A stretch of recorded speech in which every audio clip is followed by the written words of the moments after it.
Hello, my marvellous sausages, and Chivalry 2 has just released and is causing quite a stir and attracting loads of new players, and it's not hard to see why, because it's so much fun. And that is, let's face it, the most important thing you can have in a game like this.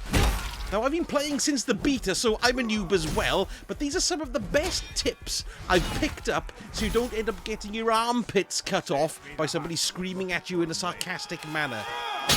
That'll teach him. But on the plus side, you'll never have had as much fun being dismembered. Who gives a rat's arse anyway? So first of all, what I'd recommend you do is look at the 4 classes, the Archer, the Vanguard, the Poleman and the Knight, and pick one and stick with it for a while so you can unlock quite a bit of it to see if you like it. Because if you jump around between each class and have a go of that, you're going to have a go of all 4 to start, of course. But then once you've had a go of all 4, pick one and build them up. Unlock their weapons, because when you start unlocking some of the heavier weapons down the line, and also some of the more interesting subclasses along the bottom, you'll find that it might really fit your playstyle. Because when you start out, you know whether you want to do archery or not, or you just want to get in there and cut people's todges off. Now, if you didn't know, they're all governed by 3 attributes. You've got the heart, which gives you your health, you've got the little runny man, which is your speed, and then the last one is for stamina. That's your stamina bar. So each of them have got a different combination of those pertaining to their particular class. But I've got to be honest with you, my favourite so far is the Vanguard.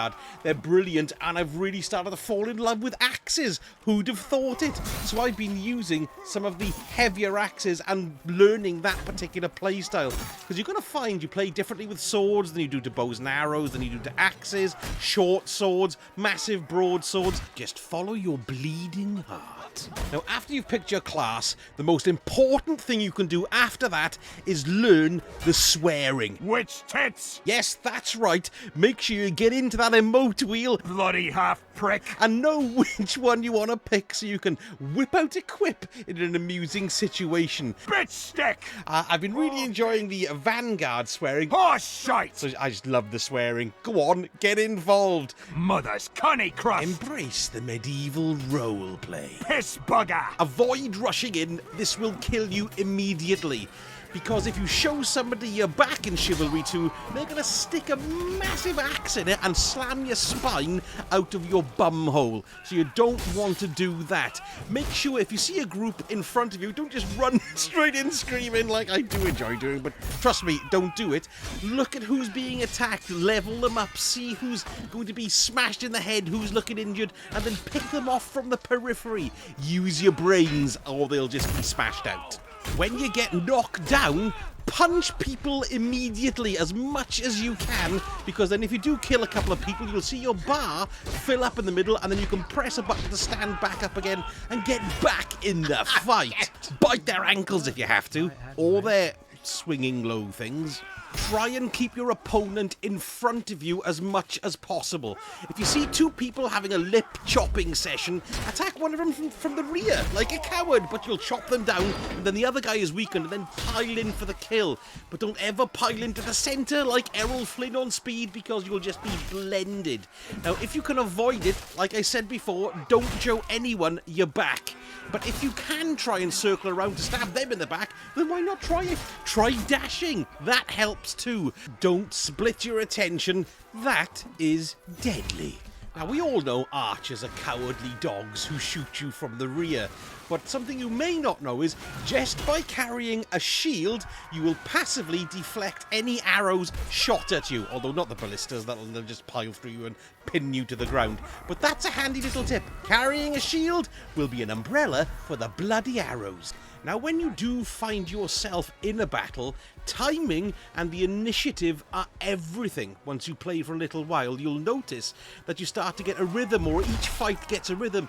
You hit them, they hit you, you hit them, they hit you. But breaking that is the key to beating anybody who's in front of you.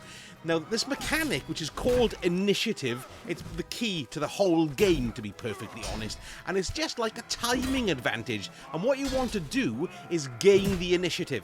Now, you gain the initiative by connecting successful blows, and then following up immediately with another attack to take advantage and stringing combos, or if you're being attacked, blocking will give you the the initiative back from the attacker. Hello, emails, and then that'll give you the wallop to go and hit them again. So basically, if you chop their knees off with an attack, attack again, or if you block, attack straight away. These are the two things that you really need to practice when you start out, because then you'll start to see the ebb and flow of an individual battles, and you'll realize it's not a massive sprawling battle, but it's whoever is in front of you. Kill them. If you've taken a fair bit of damage and you're panting like a couple of honeymooners, then what you need to do is back off away from the scrap. Go back into your ranks of chums so you get a bit of a chance to get your breath back, but plus bandage and re-heal, because you can get full strength again and then you can pile back in. Believe me, that's much better than just being killed or hoping that somebody's going to revive you, because you know when you're playing some of the siege maps, it puts you back miles and you've got to do a 15-minute jog before you even find the battle again. Balls! Get yourself familiar with the 3 different types of attacks. You've got your overhead wallop, you've got your slash from the side, and then you've got your stabbity stab as well. But each one of these has a heavy version by holding the button down a bit longer. These are really good for braining people, and I constantly forget about them. So don't do that. Remember, if you've got an opportunity, brain them with a heavy attack. Fuck. Leveling up can be a very slow grind in Chivalry 2. You've got to play a lot of battles. Now, if you find yourself playing the siege battles a lot, what I want to tell you to do is come out and do the free-for-all, because that is definitely the quickest way to get XP. The arenas are smaller, and you're going to get more intensive bouts and kills, and you're going to start up a lot quicker, and you won't have to run into the target areas to find any of the enemies to slay. So if you want to rank up really quick, start doing free-for-all, and you can get loads of practice in as well.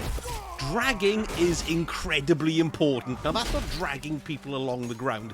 What that means is moving your character's direction when you're taking a slash or an overhead hit or a stab. So, for example, if you're moving from right to left with a slash, what you want to do is move either your mouse or your controller in the same direction. And what happens then is that you get a nice big steel arc of death that extends a lot further than just in front of you, and you can also deliver more of a whack as well. And believe me, if you start getting into a block, slash and drag kind of affair, you're going to be slashing people in half all over the shop. And when you get into a rhythm, sometimes, you know, when you hit the zone and you're going, oh my god, I'm in the zone, and you're cutting people down left, right and centre. You feel like bloody Arnold Schwarzenegger. It's fantastic. So get used to blocking, slashing and dragging, or even overhead and dragging. Anything like that will really dish out the pain in a wider circle. It's also very handy if you do find yourself surrounded, because you're going to get your balls cut off anyway, so you may as well take a few heads with you. But the most important thing I can say to you is have fun. Thoroughly enjoy yourself, because it's a game that doesn't have any preconceptions attached to it. You just pile in, have a laugh and pile out. Be respectful to your players, and of course swear at them as much as possible using the medieval language. Now, I hope you found the video very useful, and if you did, a like and a subscribe would be fantastic. And if you want to know when my next videos are going to drop, then you can stick your notification bells on as well. Thank you so much for watching, and I shall speak to you all again very soon. Sausage out.